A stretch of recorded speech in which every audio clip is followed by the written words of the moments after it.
Welcome to TV three news. ముందుగా headlines చూద్దాం. సాయి కృష్ణ కేసుకు కులరంగు పూయవద్దన్న సీఎం చంద్రబాబు. విద్వేష రాజకీయాలను ప్రభుత్వం సహించదన్న హెచ్చరిక. పవన్ కళ్యాణ్ పై అనవసర వ్యాఖ్యలు చేయొద్దన్న చంద్రబాబు. రాష్ట్ర శాంతి భద్రతలకు విఘాతం కలిగిస్తే కఠిన చర్యల హెచ్చరిక.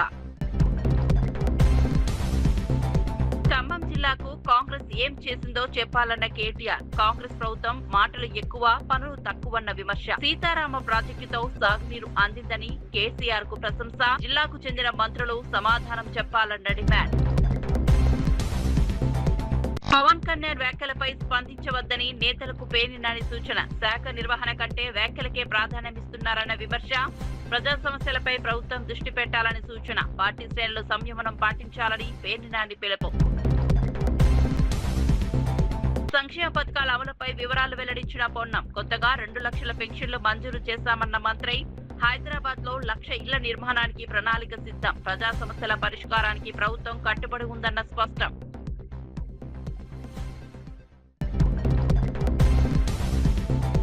బీసీ రక్షణ చట్టం తీసుకురానున్నట్లు మంత్రి సబిత ప్రకటన. రాష్ట్రంలోని 138 బీసీ కులాలకు రక్షణ కల్పించే యోచన.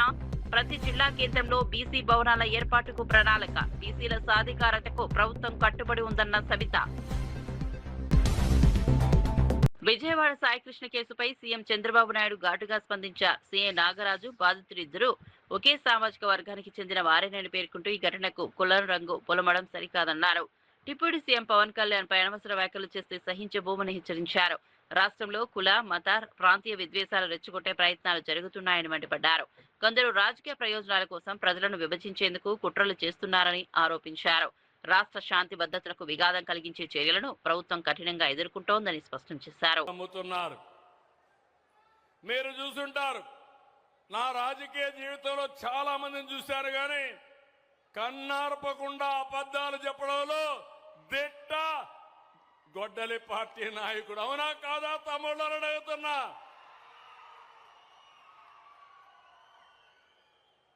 ఎక్కడికక్కడ నేరాలు ఘోరాలు చేసి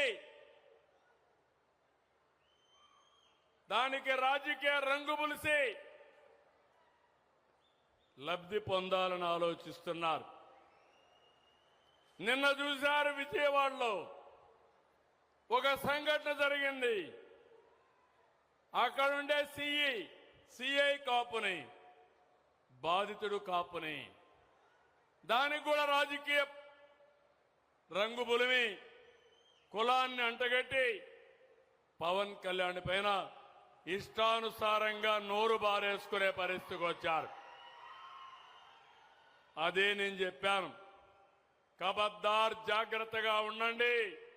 అనవసరంగా నోరు వారేసుకుంటే నోర్లు మూయించే శక్తి ఎన్డీఏకుందని చాలా స్పష్టంగా హెచ్చరించాను. అవునా కాదా? ఖమ్మం జిల్లాకు కాంగ్రెస్ ప్రభుత్వం 2.5 ఏళ్లలో ఏం చేసిందో చెప్పాలని BRS working president KTR demand చేశారు.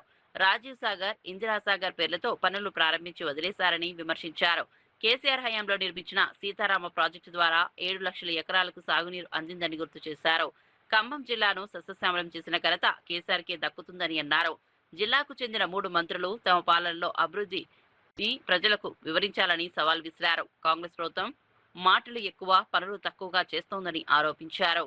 అనేది 2 ప్రాజెక్టులకి జలయజ్ఞంలో భాగంగా రాళ్లేసిపోయారు, కానీ చేసింది పెద్దగా ఏమీ లేదు.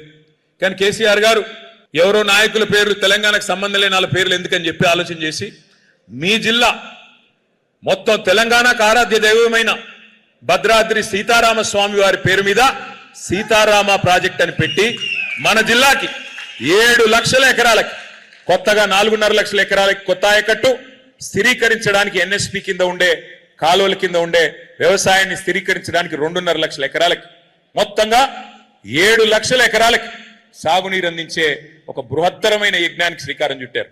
అందులో మీ సత్తుపల్లిలో 90,000 ఎకరాలు స్థిరీకరణ, 40,000 ఎకరాలు కొత్త ఆయకట్టు, మొత్తం కలిపి 130,000 ఎకరాలు సీతారామ ప్రాజెక్టు పూర్తయితే మొట్టమొదటి అందుకునే నియోజకవర్గం మీ సత్తుపల్లి నియోజకవర్గం అనే మాట నేను మీకు విజ్ఞప్తి చేస్తా ఉన్నాను. 1 కాదు 2 కాదు, దాదాపు 10,000 కోట్ల రూపాయలతో ప్రారంభమైంది సీతారామ ప్రాజెక్టు. అందులో 8,000 కోట్ల రూపాయలు కేసీఆర్ గారి ప్రభుత్వమే ఖర్చు పెట్టింది. అంటే 80% నిధులు మనం ఆల్రెడీ ఖర్చు పెట్టాం. మరి 2.5 సంవత్సరాల్లో కాంగ్రెస్ ప్రభుత్వం వచ్చిన తర్వాత జిల్లా మొత్తం కాంగ్రెస్కే గెలుపు అందించిన తర్వాత వారు మనకేమిచ్చారు? ఇవాళ ఖమ్మం జిల్లా రైతులు ఆలోచన చేయాలి. జిల్లా నుండి 3 మంత్రులు ఉన్నారు. ఉప ముఖ్యమంత్రి గారు, వ్యవసాయ మంత్రి గారు, రెవెన్యూ మంత్రి గారు పవర్ఫుల్ పోర్ట్ఫోలియోలో ఉన్నారు. పవర్ అంతా ఖమ్మం జిల్లాలోనే ఉందట. కానీ మరి ఖమ్మం జిల్లా ప్రజలకు ఏం ఒరిగింది, ఖమ్మం జిల్లా రైతులకు ఏం జరిగింది? దయచేసి మీరు ఆలోచించమని చెప్పి నేను ప్రార్థిస్తా ఉన్నా. సీతారామ విషయానికి వస్తే 2024 15 ఆగస్టు నాడు తుమ్మల గారు మంత్రులందరూ పోయి నెత్తిన నీళ్లు చల్లుకున్నారు. కేసీఆర్ గారు మొత్తం బ్రహ్మాండంగా మొత్తం పని పూర్తి చేస్తే వీళ్ళు వచ్చి నెత్తిన నీళ్లు చల్లుకున్నారు. సాధించిందే ఉంది, చేసిందే ఉందని నేను అడుగుతా ఉన్నా. ఒకటి మాత్రం పక్కా, వీళ్ళ వల్ల సీతారామ కాదు, మళ్ళీ కేసీఆర్ గారు వచ్చి దాన్ని ప్రారంభిస్తారు. తప్పకుండా ఖమ్మం జిల్లాలో కేసీఆర్ గారే మళ్ళీ తరిగి మీకు నీళ్లు ఇచ్చే బాధ్యత తీసుకుంటారనే మాట కూడా నేను విజ్ఞప్తి చేస్తా ఉన్నా. డిప్యూటీ సీఎం పవన్ కళ్యాణ్ పై పార్టీ నేతలు స్పందించవద్దని వైఎస్ఆర్సీపీ నేత పేర్నినాని సూచించారు. పంచాయతీరాజ్ శాఖ బాధ్యతలను సక్రమంగా నిర్వహించలేని పవన్ కళ్యాణ్ హోంశాఖ గురించి మాట్లాడడం ఆశ్చర్యంగా ఉందని వ్యాఖ్యానించారు. రాజకీయ విమర్శలతో ప్రజా సమస్యలు పరిష్కారం కావని అన్నారు. రాష్ట్రంలో జరుగుతున్న పరిణామాలపై ప్రభుత్వం దృష్టి పెట్టాలని సూచించారు. ప్రజల సమస్యలను పక్కన పెట్టి రాజకీయ వ్యాఖ్యలు చేయడం సరైంది కాదన్నారు. పార్టీ శ్రేణులు సంయమనం పాటించాలని, అనవసర వివాదాల్లోకి వెళ్లొద్దని కోరారు. పవన్ కళ్యాణ్ గారు ఎంత దిగజారి ఎన్ని నీచపు మాటలు మాట్లాడినా ఎవరూ కూడా మీరు స్పందించబాకండి.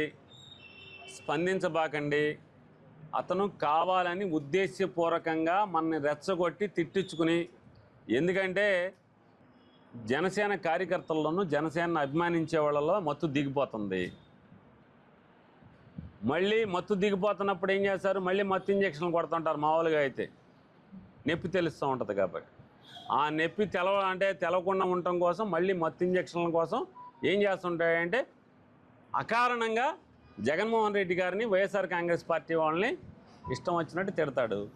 వెంటనే మనం ఏం చేస్తాం? పౌరుషం గలవాళ్ళం కదా, వెంటనే మనం పవన్ కళ్యాణ్ని వాళ్ళందరినీ కూడా మళ్ళీ మనం తిడతాం. తిడితే ఏం చేస్తాడు? చూసారా మీరు అన్యాయంగా తిడుతున్నారని చెప్పని జనసేన అభిమానులకి మళ్ళీ మత్తు వచ్చేయాలి. మా వాడిని తిడతారా వీళ్ళు వైఎస్ఆర్ కాంగ్రెస్ పార్టీ వాళ్ళని. కాబట్టి మీరెవరు ఏమీ అనబాకండి. మహేశ్వరం నియోజకవర్గంలో ఓటర్ల ప్రత్యేకత సవరణ ప్రక్రియను పకడ్బందీగా నిర్వహిస్తున్నట్లు కందుకూరు ఆర్డీఓ జగదీశ్వర్ రెడ్డి తెలిపారు. జూన్ 25 నుంచి జూలై 24 వరకు బూత్ లెవెల్ అధికారులు ఇంటింటికి వెళ్లి ఓటర్ల వివరాలు సేకరిస్తారని చెప్పారు. ప్రతి ఓటరు ఎన్యుమరేషన్ ఫారాన్ని పూర్తి చేసి బిఎల్ఓలకు అందించాలని సూచించారు. సహకరించని వారి పేర్లు ఓటర్ జాబితా నుంచి తొలగించే అవకాశం ఉందని హెచ్చరించారు. ఒకే వ్యక్తికి 2 చోట్ల ఓటు లేకుండా చేయడమే ఈ ప్రక్రియ లక్ష్యమన్నారు. అర్హులైన ప్రతి ఒక్కరూ తమ ఓటు హక్కును భద్రపరుచుకోవాలని కోరారు. ఇందులో 542 మంది బిఎల్ఓలు ప్రతి ఇంటికి వెళ్ళి ఎన్యుమరేషన్ ఫారం అంటే గణన ఫారంను ప్రతి ఓటర్కు కూడా అందించడం జరుగుతుంది. ఆ ఓటర్లు ఆ ఎన్యుమరేషన్ ఫారంను నింపి తిరిగి బిఎల్ఓకి ఇవ్వాల్సి ఉంటుంది. ఏదైనా ఇంటికి తాళం ఉంటే బిఎల్ఓలు వాళ్ళ ఇంటికి వెళ్ళి 3 సార్లు వెళ్ళాలి. సో వెళ్ళి అక్కడ వాళ్ళకు గణన ఫారంలు అందించి అట్లాగే వాళ్ళకు గణన ఫారంలు ఫిలప్ చేయడంలో సహాయం చేసి గణన ఫారంలు కరెక్ట్గా ఫిల్ చేసి వాటిని మళ్ళీ తిరిగి అసిస్టెంట్ ఎలక్టరల్ రిజిస్ట్రేషన్ ఆఫీసర్కు ఇవ్వాల్సి ఉంటుంది, అప్లోడ్ చేయాలి. ఆ తర్వాత వారికి సంబంధించినది 24వ తారీఖు వరకు ఈ యొక్క సర్ ప్రోగ్రామ్ అంటే స్పెషల్ ఇంటెన్సివ్ గణన ఫారం నింపే ప్రోగ్రాము 24వ తారీఖు వరకు ఉంటుంది. ఆ తర్వాత మనం 31వ తారీఖు రోజు డ్రాఫ్ట్ ఎలక్టరల్ రోల్ను పబ్లిష్ చేస్తాము.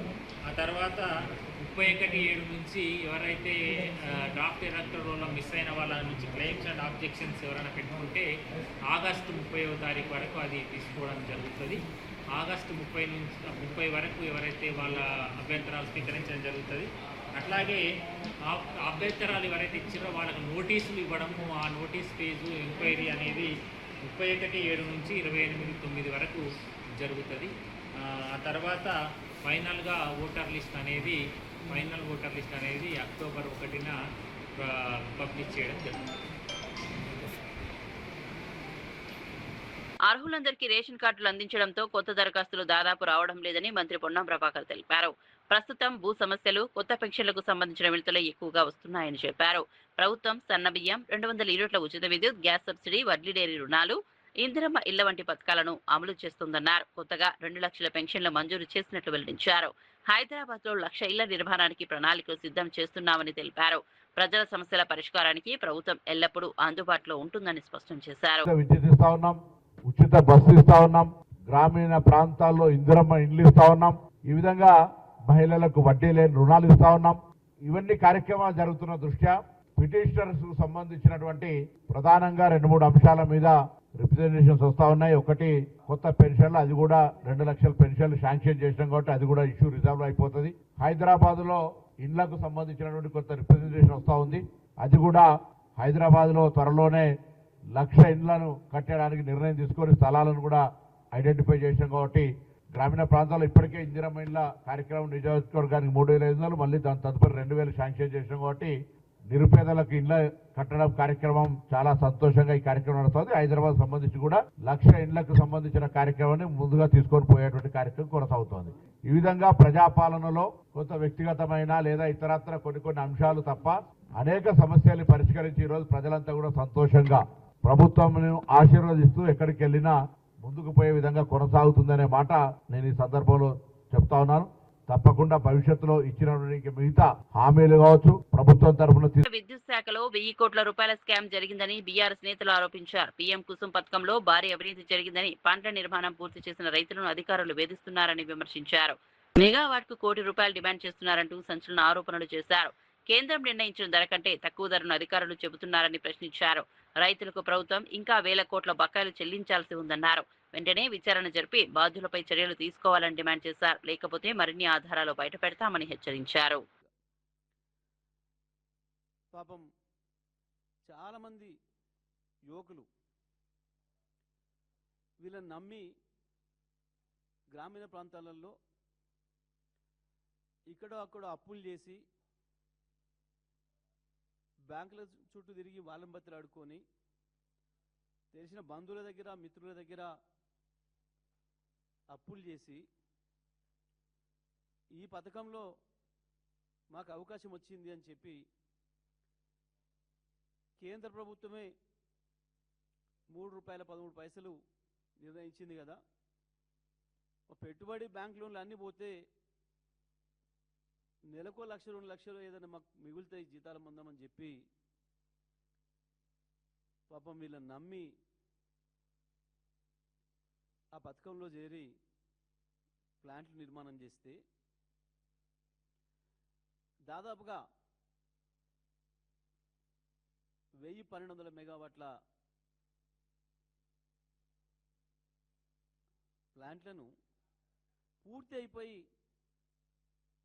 సింక్రనైజ్ చేసి మీరు కనెక్షన్ తీసుకోండి అని చెప్పి మొర్రోమంటే 2-3 నెలలుగా సతాయిస్తున్నారు. దీంట్లో ప్రధానంగా 2 అధికారులు, రెడ్కోకు సంబంధించి ఒక అధికారి, ఎనర్జీ డిపార్ట్మెంట్కి సంబంధించిన ఒక అధికారి, ఇద్దరు పూర్తి స్థాయిలో దీంట్లో నిమగ్నమై 3 నెలలుగా వాళ్ళని సతాయించి చివరికి మీకు రేటు తక్కువ చేస్తాం, వాళ్ళని రకరకాల పద్ధతుల్లో భయపెట్టించి డబ్బులు వసూలు చేసే, డబ్బులు గుంజే ప్రయత్నాలు చేసిండ్రు. ముందు ఒక ప్లాంట్కి 10 లక్షలు అన్నారు, తర్వాత మెగావాట్కి 10 లక్షలు అన్నారు. ఆఖరికి మొత్తం మీరు ఎంత పెట్టుబడి పెట్టిరో పెట్టుబడి మీద 10% కావాలి, 20% కావాలి అని డిమాండ్ చేసి పాపం వాళ్ళు బ్యాంకు లోన్ మీద పడుతుంది. ఇప్పుడు 3 నెలల నుంచి వెళ్ళి కిస్తీ కడుతున్నారు. ఓ దిక్కు ప్లాంట్ పూర్తయింది, కనెక్షన్ ఇస్తే పవర్ జనరేట్ అవుతుంది, కానీ ఇవ్వకుండా సతాయించి నేను ఆకస్మికంగా ఆయన అధికారి మీది 280 పైసలు అవుతుంది, 290 పైసలకే ఇవ్వాల్సి ఉంటుంది అని చెప్పి కేంద్ర ప్రభుత్వమే స్వయంగా ₹3.13 ప్రకటిస్తేనే వీళ్ళందరూ కూడా మాకు గిట్టుబాటు అవుతుంది, మేము చేతుల నుంచి పెట్టిన పెట్టుబడి కావచ్చు, తీసుకున్న బ్యాంక్ లోన్ కావచ్చు, ఆ వడ్డీ ఓను మాకు ఏదైనా ఇంత మిగులుతుంది, నెలకు 1,50,000 మిగులుతాయి అని చెప్పేసి అని పాపం వాళ్ళు పెడితే ముందుగానే కనుక డబ్బులు అడిగితే మిగతా అన్ని పథకాలు అడిగినట్టు ఫైనాన్స్కు పోతే 10% ఇస్తేనే రిలీజ్ చేస్తాం, 15% ఇస్తేనే రిలీజ్ చేస్తామని అడిగినట్టు, భూముల కొరకు పోతే ఫైల్ క్లియర్ చేయమని పోతే 30% ముందే అడిగినట్టు అడిగితే వీళ్ళు రారని చెప్పి పాపం అమాయకులైన వాళ్ళందరినీ కూడా దాంట్లోకి దించి ఇవాళ పాపం వాళ్ళను హింస పెట్టి మళ్ళీ ఒక్కొక్కరిని ₹1,00,00,000 పైన తీసుకురావాలి, 2 కోట్లు తీసుకురావాలని చెప్పి మెగావాట్ ₹1,00,00,000 ఇవ్వాలని చెప్పి దుర్మార్గమైన పద్ధతుల్లో ఇవాళ ఈ రాష్ట్ర ప్రభుత్వంలో ఉండే పెద్దలు వాళ్ళ రక్తం తాగుతున్నారు. నేను డిమాండ్ చేస్తా ఉన్నా, బట్టి విక్రమార్క గారు, ఇందులో కొంతమంది పెద్ద మనుషుల పేర్లు వినబడుతున్నాయి. మీరు వెంటనే చర్యలు తీసుకొని సంబంధిత అధికారులా లేదా దీని వెనకాల రాజకీయ నాయకులు ఉన్నారా, మీరే ఉన్నారా? దాన్ని పరిష్కారం చేయాల్సిన బాధ్యత మీ పైన ఉంది. ఎందుకు చేస్తలేరు? నిన్న సడన్గా మీ ఉన్నతాధికారి వాళ్ళని భయపెట్టిస్తూ మీరు దడదగ్గియాల్సి వస్తుందనే మాట ఎట్లా మాట్లాడుతున్నాడు? మీరు చెప్పిన స్కీములే కనుక వాళ్ళని పెట్టి ఆఫర్ చేసినప్పుడు కేంద్ర ప్రభుత్వమే స్వయంగా ₹3.13 నిర్ణయించి మీ డిస్కమ్లతో అగ్రిమెంట్స్ చేసుకోండి అని చెప్పినప్పుడు ఇవాళ అమాయకులైన వాళ్ళను అప్పులో పాలు చేసి ఏ రకంగా హింస పెడుతున్నారు? దీని మీద వెంటనే తగిన చర్యలు తీసుకోకపోతే తప్పకుండా ఇందులో ఆర్థిక మంత్రి, ఎనర్జీ మంత్రి కూడా పాత్ర ఉందని భావించాల్సి వస్తుంది. ఇప్పటి వరకు అధికారుల లెవెల్ని జరుగుతుంది అది. దీని మీద చర్యలు జరగకపోతే తొందరలోనే అధికారుల పేర్లు కూడా బయట పెడతాం, అన్ని ఆధారాలు కూడా బయట పెడతాం. మంత్రికి కనుక అందులో సంబంధం లేకపోతే, ఒకవేళ ముఖ్యమంత్రి ఆఫీస్కే సంబంధం ఉన్నా వెంటనే వాళ్ళకి న్యాయం చేయాలని చెప్పి మేము డిమాండ్ చేస్తూ ఉన్నాం.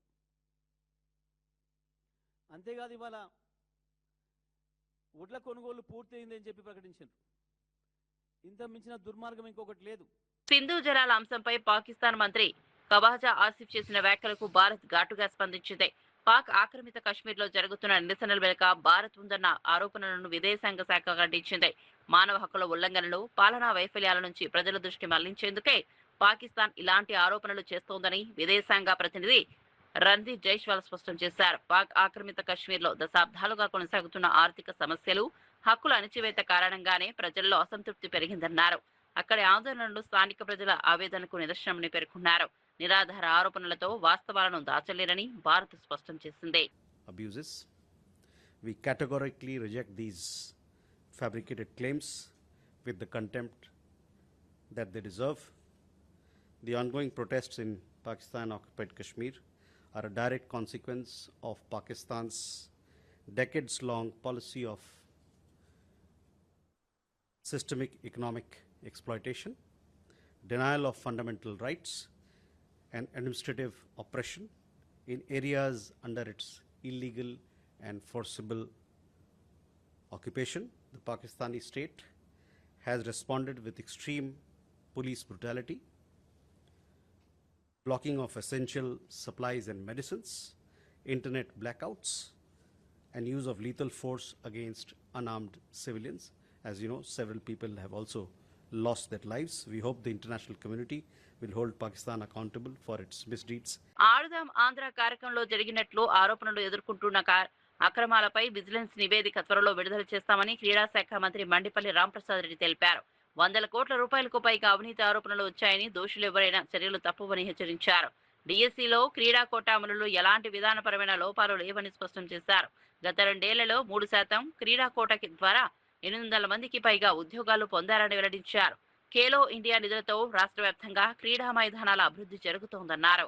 క్రీడాకారులకు మరిన్ని అవకాశాలు కల్పించేందుకు ప్రభుత్వం కట్టుబడి ఉందని చెప్పారు. 14 కోట్ల వ్యయంతో ఇండోర్ స్పోర్ట్స్ హాల్ ను కూడా నిర్మాణం చేపట్టడం జరిగింది. ఖేలో ఇండియా ద్వారా 25-26 సంవత్సరానికి సంబంధించి 75 కోట్ల రూపాయలు ఏదైతే సాయి ద్వారా వచ్చిన గ్రాంట్లతో ఈ రాష్ట్రంలో అభివృద్ధి కార్యక్రమాలు చేపట్టడం జరిగిందని తెలియజేసుకుంటున్నా. అలాగే జాతీయ అంతర్జాతీయ క్రీడాకారులకు ఎన్నో నగదు ప్రోత్సాహకాలు ఇవ్వడం జరిగింది. దాంట్లో అంతర్జాతీయ పోటీల్లో పతాకాలు సాధించిన 3 క్రీడాకారులకు మొత్తం 5.60 కోట్ల రూపాయలు నగదు ప్రోత్సాహకాలను అందించడం జరిగింది. క్రీడాకారులకు ఉద్యోగ రిజర్వేషన్లు 2% నుంచి 3% పెంచిన ఘనత ఈ ప్రభుత్వాన్ని గౌరవ ముఖ్యమంత్రి చంద్రబాబు నాయుడు గారిని సగర్వంగా తెలియజేసుకుంటున్నా. డిఎస్సీలో నిజంగా తప్పు జరిగింటే ఆ రోజే చేసిండాలి. 8-9 నెలలు అయిన తర్వాత ఆ క్వశ్చన్ రైజ్ కాకూడదు. త్వరలోనే ఆడుదాం ఆంధ్ర అది బయటికి రాబోతుంది కాబట్టి ఏమైనా ఊహించుకొని ఈరోజు దీని మాదాన్ని మళ్ళీ మా ముందర పెట్టడం తప్పగా ఎక్కడ నిజంగా ఎవరైతే క్రీడాకారులు ఉన్నారో వాళ్ళు దీంట్లో ఎగ్జామ్ ఎవరైతే డిఎస్సీలో పార్టిసిపేట్ చేశారో వాళ్ళందరికీ న్యాయం అయితే జరిగింది. రాష్ట్ర చరిత్రలో తొలిసారిగా బీసీ రక్షణ చట్టాన్ని తీసుకోవడానికి ప్రభుత్వం సిద్ధమవుతోందని మంత్రి సవిత తెలిపారు. వెనుకబడిన వర్గాల గౌరవం, రక్షణ, సామాజిక న్యాయం కోసం ఈ చట్టం ఉపయోగపడుతుందని చెప్పారు. రాష్ట్రంలో 38 బీసీ కులాలకు రక్షణ కల్పించేలా తుది ముసాయిదా సిద్ధమైందని వెల్లడించారు. ప్రతి జిల్లా కేంద్రంలో బీసీ భవనాలు, కొత్త పాఠశాలలు, ఉచిత కోచింగ్ కేంద్రాలు ఏర్పాటు చేస్తున్నామని పేర్కొన్నారు. బీసీల విద్య, ఆర్థిక అభివృద్ధికి ప్రభుత్వం ప్రత్యేక చర్యలు తీసుకుంటోందన్నారు. సంక్షేమంతో పాటు సాధికారతకు ప్రాధాన్యం ఇస్తున్నామని స్పష్టం చేశారు. కోర్టులో కేటాయించి మరి సింహభాగం బీసీలకే కేటాయించారన్న విషయం కూడా తెలియజేస్తూ ఇది బీసీల పట్ల కూటమి ప్రభుత్వం ఉన్న చిత్తశుద్ధి అని మరొక్కసారి నిరూపించుకున్నామన్న విషయం కూడా తెలియజేస్తున్నాం. విద్య పైన మరి ఎక్కువగా ఫోకస్ చేస్తూ ఈ రోజు రాష్ట్రంలో ఉన్న ఎన్జేపీ గురుకుల పాఠశాలలు 109 గురుకుల పాఠశాలలు ఉన్నాయి. 50,000 మంది విద్యార్థులు చదువుతున్నారు. మరి కొత్తగా బీసీ సంఘాలు వారు కోరిక మేరకు గురుకుల పాఠశాలలు మరిన్ని కావాలని మరి కోరిక మేరకు మరి గతంలో 14-19లో 107 ఉండేటివి. మరి ఈ ప్రభుత్వం వచ్చిన తర్వాత మరి గతంలో 2 శాంక్షన్ చేశాం. మళ్ళీ ఇప్పుడు 10 గురుకుల పాఠశాలలు కూడా నిన్నటి రోజు కేబినెట్ లో కూడా ఆమోదించడం అయినది విషయం కూడా మీకు తెలియజేస్తూ మరి ఆ 10 గురుకుల పాఠశాలల్లో మరి సుమారుగా 5,000 మంది విద్యార్థులకు మరి అవకాశం కల్పించవచ్చన్న విషయం కూడా మీకు తెలియజేస్తున్నాం. ఆంధ్రప్రదేశ్ రాజకీయాలు కులాల చుట్టూ తిరగడం దురదృష్టకరమని కిరణ్ రాయల్ అన్నారు. రాష్ట్ర రాజకీయాల్లో కాపు సామాజిక వర్గం కీలక పాత్ర పోషిస్తోందని పేర్కొన్నారు. ప్రతి ఘటనకు డిప్యూటీ సీఎం పవన్ కళ్యాణ్ బాధ్యుడిగా చేయడం సరైంది కాదని వ్యాఖ్యానించారు. కాపు వర్గానికి నిజంగా మద్దతు ఉంటే ముఖ్యమంత్రి అభ్యర్థిగా కాపు నేతను ప్రకటించాలని జగన్ కు సవాల్ విసిరారు. రాజకీయ ప్రయోజనాల కోసం కులాలను ఉపయోగించకూడదని సూచించారు. రాష్ట్ర అభివృద్ధి, ప్రజా సమస్యల పరిష్కారంపైనే దృష్టి పెట్టాలని కోరారు. కుల సమీకరణాల కంటే ప్రజా ప్రయోజనాలు ముఖ్యమని పేర్కొన్నారు. రాష్ట్రంలో ఎక్కడ ఏ సమస్య జరిగినా దాని చుట్టూ కాపు బెల్ట్ ఉంటుంది. ఈ రాష్ట్ర డిప్యూటీ సీఎం పవన్ కళ్యాణ్ గారు అన్నిటికీ కారణం అని చెప్పి ప్రచారం చేస్తారు వైఎస్ఆర్ కాంగ్రెస్ పార్టీ కాపు నాయకులు. వీళ్ళు ఈరోజు రాష్ట్రంలో కాపులు రచ్చబెట్టి కాపుల మీద చిచ్చు పెట్టి వేడుక చూస్తున్నారు. కూటమిలో తెలుగుదేశం జనసేన విడిపోవాలి, విడిపోతే జగన్కు మంచి జరుగుతుంది ఆలోచనలో వీళ్ళున్నారు. వీళ్ళు 5 మందిలో ఎవరో ముఖ్యమంత్రి అవుతారంట. జగన్ సన్యాసం పంపిస్తారు లేదా జగన్ అస్సాం పంపిస్తారో తెలియదు. కానీ ఈ 5 మందిలో మనం ఎవరో ఒకరు ముఖ్యమంత్రి అవుదాము, ప్రజల్ని మనం ఓటు అడుగుతాం, కాపు ఓటు బ్యాంక్తో అన్నారు. మంచి నిర్ణయమే. మీ జగన్మోహన్ రెడ్డికి దమ్ముంటే ఆయన ప్రెస్ మీట్ పెట్టో లేకపోతే ఒక స్టేట్మెంటో ఈసారి అధికారంలోకి వైఎస్ఆర్ కాంగ్రెస్ పార్టీ వస్తే ఈ 5 మందిలో ఎవరినో ఒకరు నేను కాపు ముఖ్యమంత్రిగా చేస్తాను అని చెప్పండి. పోలవరం ప్రాజెక్టుపై సాక్షి మీడియా ప్రచురించిన కథనాలను విజయవాడ ఎంపీ కేశినేని చిన్ని తీవ్రంగా ఖండించారు. జాతీయ ప్రాజెక్టుపై తప్పుడు ప్రచారం చేస్తూ ప్రజలను తప్పుదోవ పట్టిస్తున్నారని ఆరోపించారు. పోలవరం పూర్తి చేయడం ముఖ్యమంత్రి చంద్రబాబు నాయుడు కళ అని, ఎన్డీఏ ప్రభుత్వం దీనికి పూర్తిగా కట్టుబడి ఉందని స్పష్టం చేశారు. గత 5 ఏళ్లలో వైఎస్ఆర్సీపీ ప్రభుత్వం ప్రాజెక్టు పురోగతిని దెబ్బతీసిందని విమర్శించారు. ప్రస్తుతం ప్రాజెక్టు వేగంగా ముందుకు సాగుతోందని తెలిపారు. రాష్ట్ర అభివృద్ధికి పోలవరం కీలకమని పేర్కొన్నారు. ప్రజలు తప్పుడు ప్రచారాన్ని నమ్మవద్దని సూచించారు. మీడియా వేదికగా ఒక ఫేక్ కథనం సృష్టిస్తాడు. ఆ కథనం మర్నాడు పొద్దున్నే ఈ ఫేక్ పేపర్ సాక్షి పేపర్లో, జగన్ రెడ్డి సాక్షి పేపర్లో, ఈ ఫేక్ పేపర్లో కథనం హైలైట్గా వచ్చేస్తుంది. ఫోటోలు డూపు, అన్నీ డూపే. ఇక ఈ ఫేక్ ఎంపీకి శిష్యుడు కాదు నాయకుడే, ఎందుకంటే ఈ ఫేక్ ఎంపీకి జిల్లా అధ్యక్షుడు అతను. ఆ జిల్లా అధ్యక్షుడు ఇంకో ఫేక్ మాటలు మాట్లాడతాడు. అంటే ఇవాళ కనెక్షన్ ఏంటి? మొన్న కూడా చూసాం పోలీస్ కేసులో ఎన్జిటికి అంతకుముందు ఒక ఫేక్ కథనం సోషల్ మీడియాలో పెట్టి మళ్ళీ సాక్షి పేపర్లో రాసి మళ్ళీ ఒక ఇలా అధ్యక్షుడు వాడు వచ్చి ప్రశ్నిస్తాడు. అంటే ఇలా ముగ్గురు కూడా ముందుగా ఫేక్ కథనం ప్రచురిస్తారు, పేపర్లో ఫేక్ న్యూస్ రాస్తారు, తర్వాత దాన్ని తీసుకుని వెళ్ళి వాళ్ళ జిల్లా అధ్యక్షుడి నోటి మీదుగా ప్రెస్ మీట్లు పెడతారు. 2 విషయాలు చెప్తున్నా. ఈ విషయాలు ఈ ఎన్జిటిలో ఆ రోజు కేసు ఉన్నమాట పడిన ఎన్జిటి, అంతేకాకుండా హైకోర్టు ఆ రోజు చివాట్లు పెట్టిన మాట నిజమా కాదా? అన్నిటికన్నా ముఖ్యంగా 2 లక్షల క్యూబిక్ మీటర్స్ అని వేశారు, కానీ 2 కోట్ల క్యూబిక్ మీటర్లు. 2 లక్షల క్యూబిక్ మీటర్లకి నిజంగా పోని నేను దోపిడీ చేశానని చెప్పి వీళ్ళు 2 లక్షల క్యూబిక్ మీటర్లకి 350 కోట్లు నేను దోపిడీ చేశాను అన్నారు. మరి 2 కోట్ల క్యూబిక్ మీటర్లకి దోపిడీ ఎంత జరిగింది? ఆ రోజు ఎంపీగా ఉన్న వ్యక్తి, ఆ రోజు జగన్ కోవర్ట్గా ఉన్న వ్యక్తి, ఆ రోజు ఇవాళ జిల్లా అధ్యక్షుడి కింద ఉన్న వ్యక్తి 380 కోట్లు మీ డబ్బులకి వెళ్ళినాయా లేదా? అంతేకాకుండా జగన్ రెడ్డి వాటా కింద ఎంత వెళ్ళింది? నేను 2 లక్షల కోట్లు చేశాను, నేను 300 కోట్లు సంపాదించానని రకరకాల కథనాలు రాశారు కదా, ఒక్క ఫోటో వేయరే, ఒక్క ఆధారం ఇవ్వరే. అంటే మీకెంతసేపు ఫేక్ ప్రచారం చేసుకుంటాం, ఫేక్ మాటలు మాట్లాడుకుంటాం, ఫేక్ మాటలు పైకెక్కిస్తారు. రోజు సాక్షి పేపర్లో ఈ అబద్ధాల సాక్షి పేపర్లో వచ్చే ప్రతిదీ అబద్ధమే. అబద్ధాలు చెప్పడం మర్నాడు దొరికిపోవడం, అబద్ధాలు చెప్పడం మర్నాడు దొరికిపోవడం. ఉత్తర కొరియా అధినేత కిమ్ జోంగ్ ఉన్ దేశ నావికాదళాన్ని ప్రపంచ స్థాయి శక్తిగా తీర్చిదిద్దే దిశగా కీలక నిర్ణయం తీసుకున్నారు. రాబోయే 5 ఏళ్లలో ప్రతి సంవత్సరం కనీసం 2 భారీ యుద్ధ నౌకలను నిర్మించాలని ఆదేశించారు. సముద్ర భద్రతను మరింత బలోపేతం చేయడంతో పాటు ప్రాంతీయ సైనిక సామర్థ్యాన్ని పెంచడమే లక్ష్యమని తెలిపారు. ఆధునిక ఆయుధ వ్యవస్థలతో కూడిన నౌకల తయారీపై ప్రత్యేక దృష్టి సారించాలని సూచించారు. అంతర్జాతీయ పరిస్థితుల నేపథ్యంలో రక్షణ రంగాన్ని మరింత బలోపేతం చేయాల్సిన అవసరం ఉందని పేర్కొన్నారు. ఈ నిర్ణయం ప్రపంచ దేశాల దృష్టిని ఆకర్షిస్తోంది.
బులెటిన్లో మళ్ళీ కలుద్దాం.